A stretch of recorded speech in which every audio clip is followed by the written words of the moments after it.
Thank you so much, Mindy, and thank you all for coming. I'm going to speak today about violence and violence prevention from a human rights framework. And this is, for me and in the field, a relatively new approach. So we have a long ways to go, but I hope this can serve as an introduction to what I think is a promising approach. So the first question is, what is interpersonal violence? And here, the most well-known and well-accepted definition of the field is from the World Health Organization: the intentional use of physical force or power, threatened or actual, against another person or against a group or community that either results in or has a high likelihood of resulting in injury, death, psychological harm, maldevelopment, or deprivation. In my view, there are at least two problems with this definition. One is that it's from the perspective of the professional in the field. If we ask young people, which is not done that often, surprisingly, what is violence, we get a very different perspective. And I'll just give one example, and that has to do with retaliatory violence. And retaliatory violence, as the name implies, is violence by somebody towards somebody who had hurt them in some way by verbally disrespecting them, or harming a friend of theirs or relative, dissing their girlfriend. And the Code of the Street, which is the name of a book by Elijah Anderson, which came out several years ago, dictates that you always respond to hurt or disrespect through in-kind violence, usually escalated. Now, from the perspective of the young person who engages in retaliatory violence, it's not really violence, it's justice.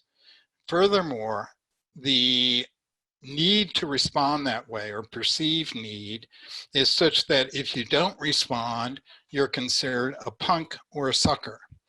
And it's a way in a world which has limited avenues to achieve status. So that's just an example how young people would define, it doesn't exactly correspond with the definition of WHO. The other thing is that the definition is restricted to a victim or victims and a perpetrator, and ignores the impact of violence upon friends, relatives, and neighbors. As we all know, exposure to violence is traumatic and stressful. Patrick Sharkey, who I mentioned a little while ago, found that within days of a homicide in their neighborhood, the children in that neighborhood, when tested, and this was a really ingenious research design, that the children regress back to their level of cognitive functioning 2 years earlier. So there's 2-year regression simply by being exposed in your neighborhood to violence. And these are things that the definition does not include. I'll focus on this presentation primarily on youth and school violence. The other kind of violence is known as structural violence. John Gulag, a Norwegian sociologist, along with Mort Deutsch, are two pioneering giants in the field of peace scholarship. Gultang, I'm not sure I pronounced his name right, introduced the term structural violence in 1969 in an article titled Violence, Peace, and Peace Research in the Journal of Peace Research. His definition still stands as a standard. Structural violence refers to instances and patterns in which institutions, governmental, public, corporate, health, and education, social structures, social norms, and ideologies that perpetrate inequality, discrimination, marginalization, and suffering, including interpersonal violence. Structural violence really tears and breaches the social fabric of the neighborhood. And Gandhi, of course, convincingly argued that poverty is the worst form of violence. Without understanding the forces and consequences of structural violence, we will never fully understand the dynamics of interpersonal violence. I believe that a human rights framework integrates structural and interpersonal violence into a common set of norms and obligations that other approaches don't do. There are two fundamental approaches to youth and school violence. One is the public health approach. And that has a fairly long history. In 1979, the US Surgeon General issued a report on health promotion and disease prevention. That was the first to identify public health, violence as a public health concern that needs to be studied within the health sector. Violence is defined within public health nomenclature, and this is an odd term, but it's one that's been used for quite some time. Intentional interpersonal injury. Technically and practically, the focus is on the injured person. And the second approach focuses on the context, is criminology, which focuses on the context and perpetration of violent crimes. The violent index crimes are murder and non-negligent manslaughter, aggravated assault, rape, and robbery.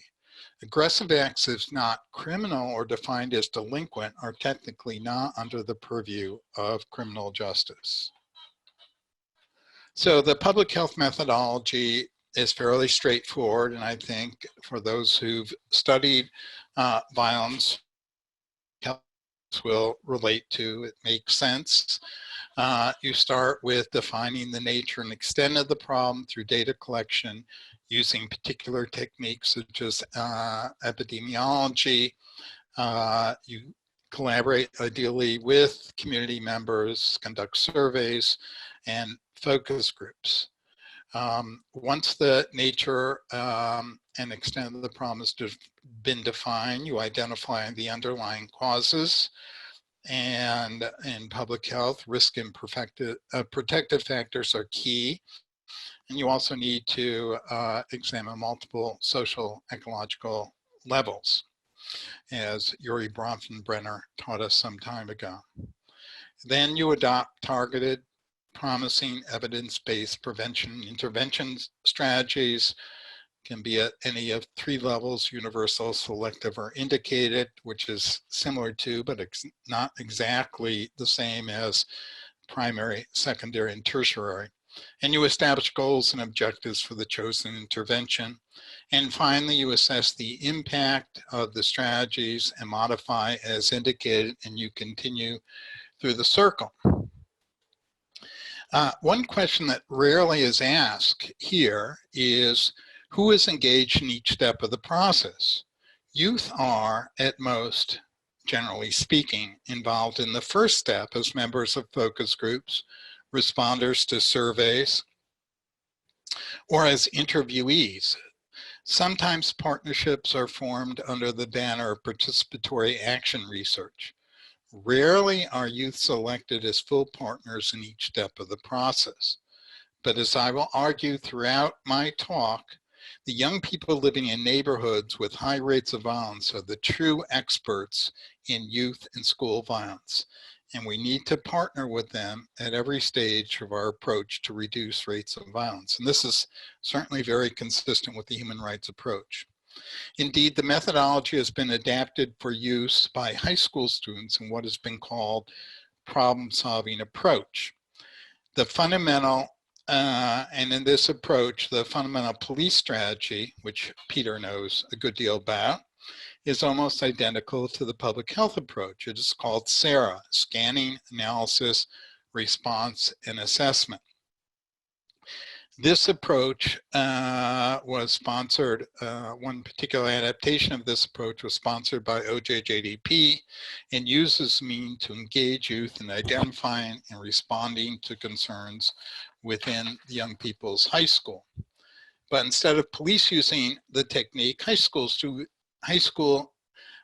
juniors were instructed in the methodology and came up with some surprising and effective results. Do read the article by Kenny and Watson for some really fascinating stories.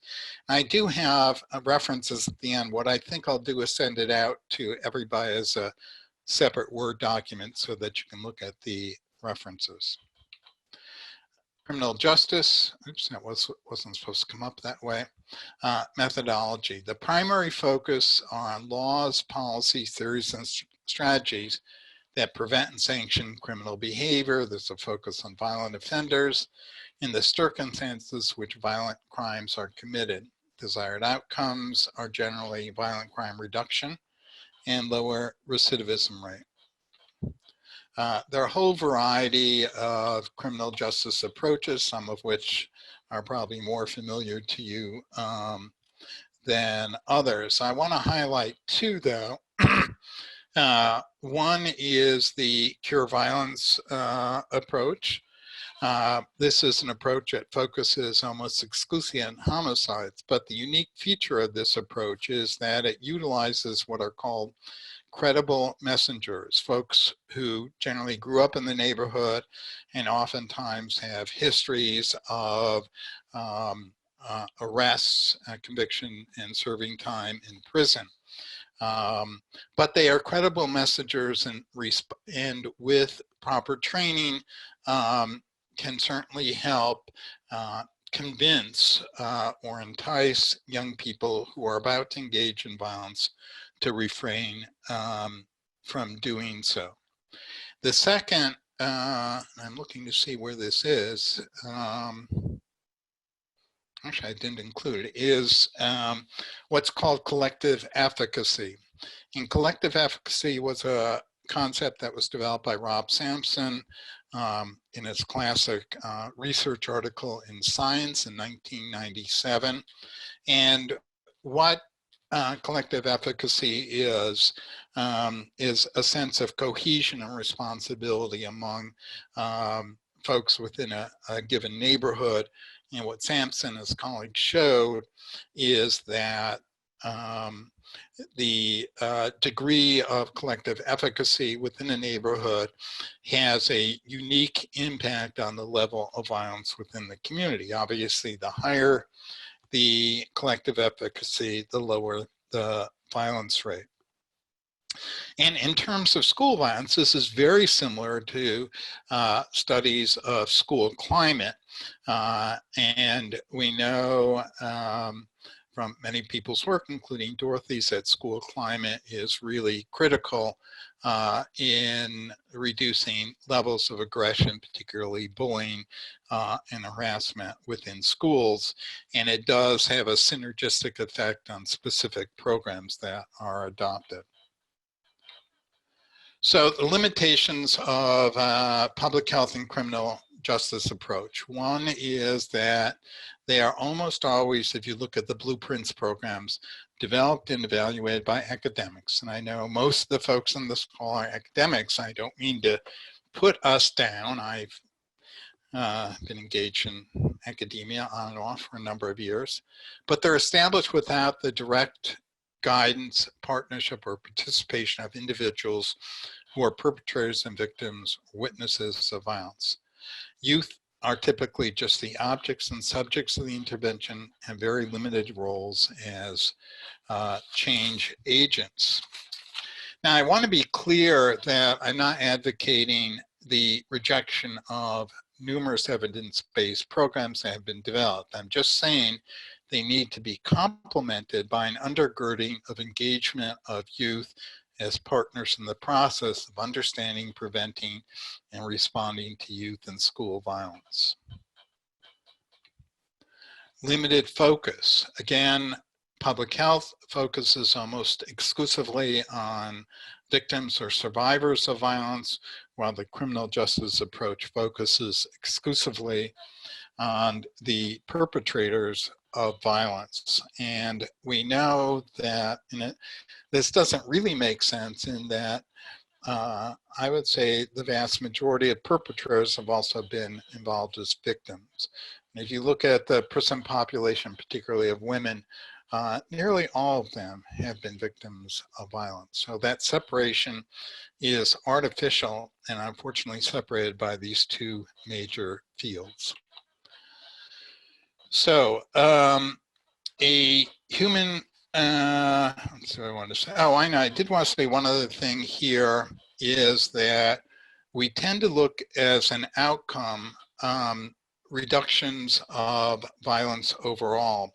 And what we need to do, consistent with understanding structural violence, we need to reduce the disparities between particularly Black and white populations. The difference in the homicide victimization rate between Black and white young men is extraordinarily high, and it stayed that way despite the reductions in homicides that have occurred over the past since the mid-90s. JDAI, which is a Juvenile Detention Alternative Initiative, a program developed at Annie Casey Foundation, our friends at Annie Casey, found that, and this is a program that reduces inappropriate detention of juveniles, found that the implementation certainly did reduce the inappropriate detention of juveniles, but did not reduce the disparities between Black and white juveniles. And this is something we have to pay more attention to.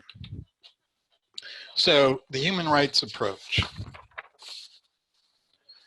The human rights approach is derived from a range of modern human rights documents commencing with the Universal Declaration of Human Rights. And we have the anniversary coming up in a couple days, December 10th, 1948. It was passed unopposed.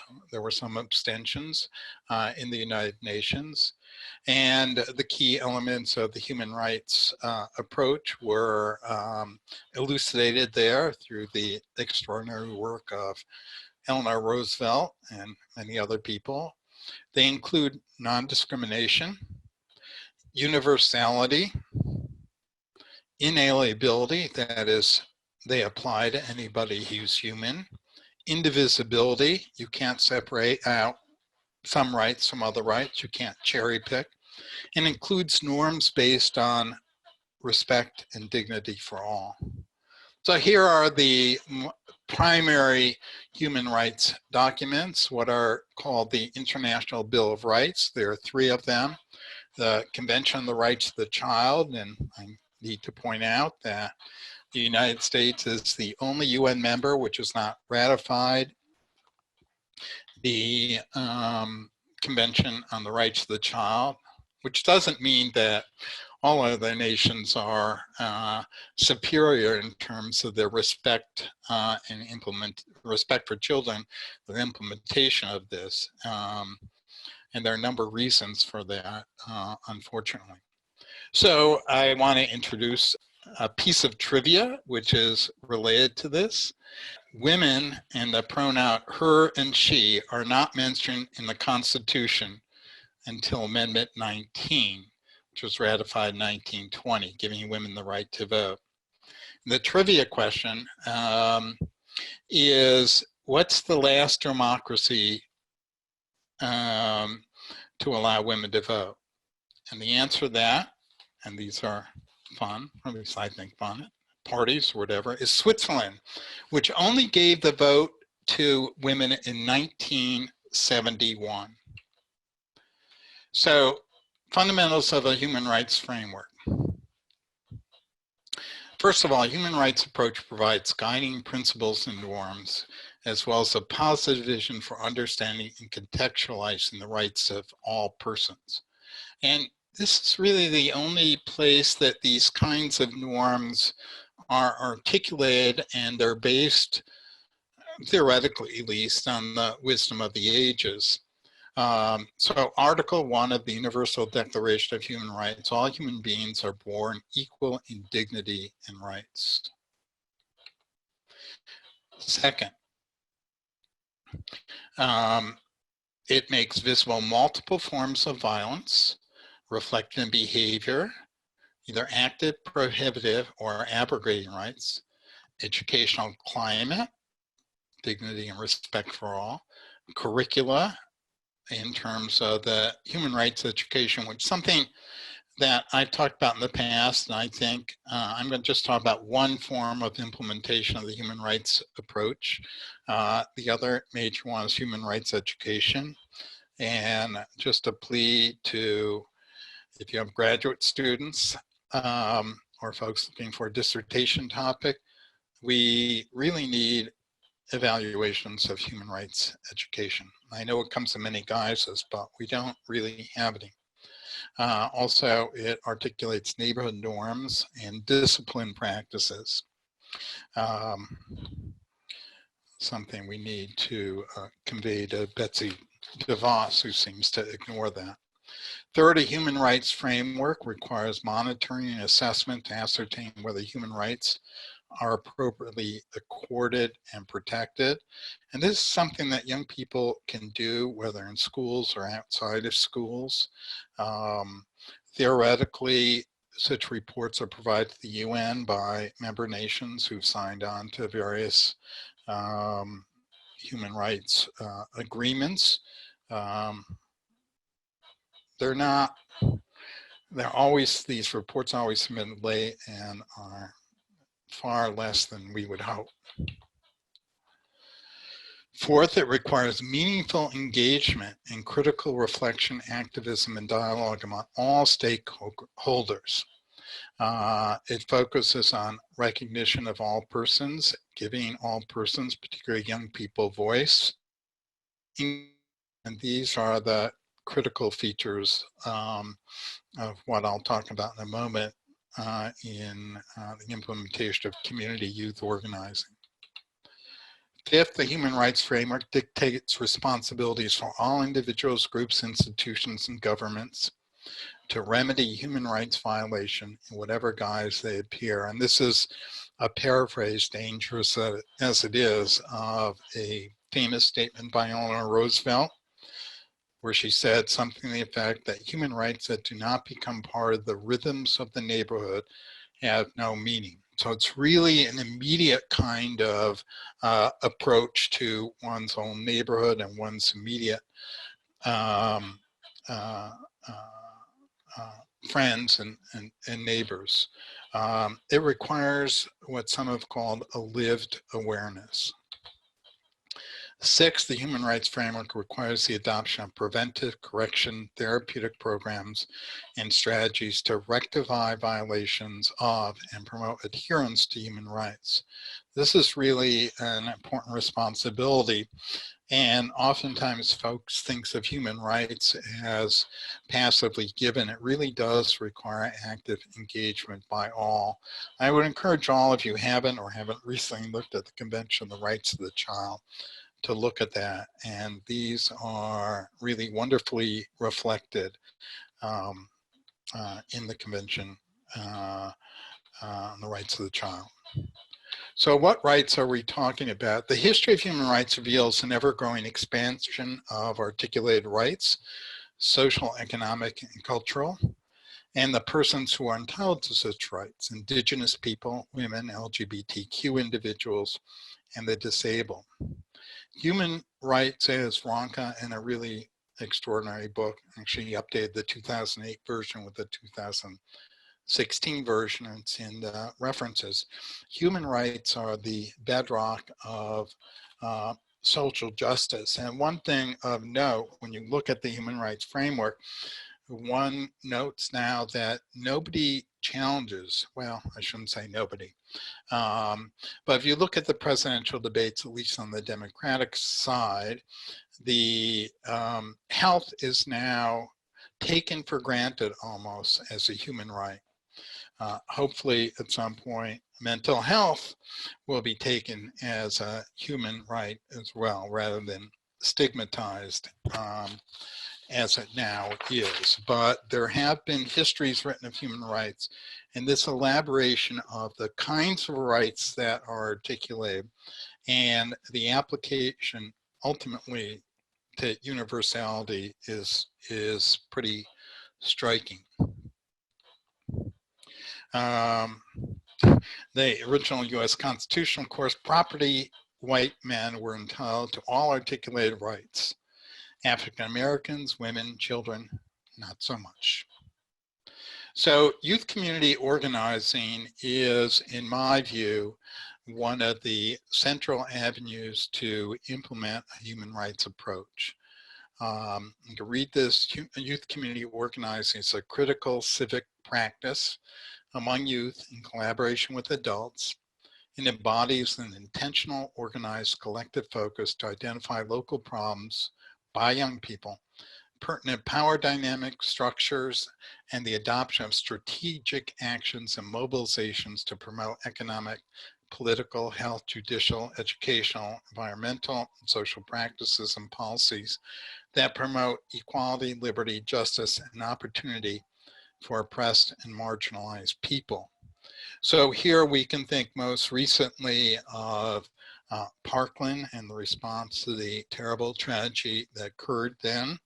And if you haven't seen the congressional briefing we held in PSC, held just before the March for Our Lives, I would recommend watching, and particularly focusing on Laura, gosh, I'm blocking her last name, who was a student, 13 or 14-year-old student at Parkland at the time, and gave a remarkable talk on the importance of promoting mental health. And of course, other Parkland students have been advocating for sensible gun laws, and have had some effect, some setbacks. There are hundreds of youth community organizing groups that are, for many of us, below the radar. I would highly recommend looking at the website for the Funders Collaborative for Youth Organizing. They've done 2 national field scans of youth organizing groups from around the country. It's a remarkable list. They're in 2020, expect to complete the 3rd scan. There's also a video that I referenced in the reference section that they put out. So just to name a few of the groups, aside from the Parkland students, there's the Philadelphia Student Union, which has done remarkable work. There's Youth for Justice in Los Angeles, which I think Faith knows quite well. The Algebra Project, which has branches in several localities. And many, many more focusing on school curriculum, policy, juvenile justice, discipline, punishment, of course, immigration, and school, not school climate, and climate change. So the skills that accrue from community youth organizing, and this is based primarily on anecdotal data. There isn't a good deal of data, but again, it's an emerging field. So here are some of the skills that we think accrue. And again, there's some limited evidence, a study that was sponsored by the Funders Collaborative. So collective problem solving and thinking skills, identifying local problems, peer and adult consultation, research, strategy development, similar to the public health approach. Organizing skills. One thing that young people learn within these community youth organizing groups is the history of social movements, nearly all of which were developed by young people. Now, I met with a group of LGBTQ students a few years ago, and this program specifically for them in Newark, New Jersey. They did not know who Harvey Milk was. They did not know, oh gosh, now I'm blocking on the famous bar where the movement, for most of us, think started in New York City. They weren't aware of their history at all, and we need to teach them that. Communication skills, how to get people to listen and act, lobbying, internal meeting skills, social media campaigns, self-knowledge through their own strengths and challenges, public skills, demonstration rallies, public speaking skills. There's something called guerrilla hip hop, which has been taken up by a number of people. I remember the Philadelphia Student Union at one point when there were particular demonization of young people, particularly young people of color in Philadelphia, and they organized a flash rally and held up posters saying, I am a poet, I'm an artist, I'm an martial artist. And it was just wonderful. I don't know if that video is still up on their website, but it was very moving and important. So there is, and I'm going to go through this very quickly.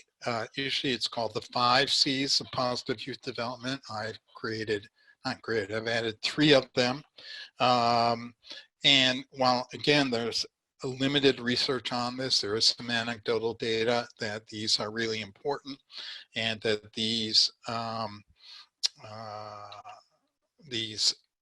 positive youth skills or required as part of development accrue from community youth organizing. So there's competence, confidence, connection, character, caring and compassion, contribution or agency, which is central, cooperation, collective agency, and commitment or opportunity. So the outcomes of community organizing, and we know some of these occur. Again, we need more rigorous research, reductions in racial disparities, positive youth development, the 8 C's, political changes, altering power relationship, academic enhancement and attendance. We know that youth engaged in community youth organizing have better attendance rates, drop out of school less frequently. Obviously, increased civic engagement, builds leaders, promotes and generates collective efficacy for young people, and it provides a counter narrative to failure. If we had more time, I'd tell a story about this, but it's amazing how young people have been told they've always been failures, they always engage in doing bad stuff. When they're given an opportunity to do something that contributes to the community, how proud and fulfilling that is for the young people. So that's it. I'm going to stop there. I think I went just about 30 minutes. So obviously there's much more to say about this, but what I'd like to do now, and Mindy, you can take this off, is open it up for questions.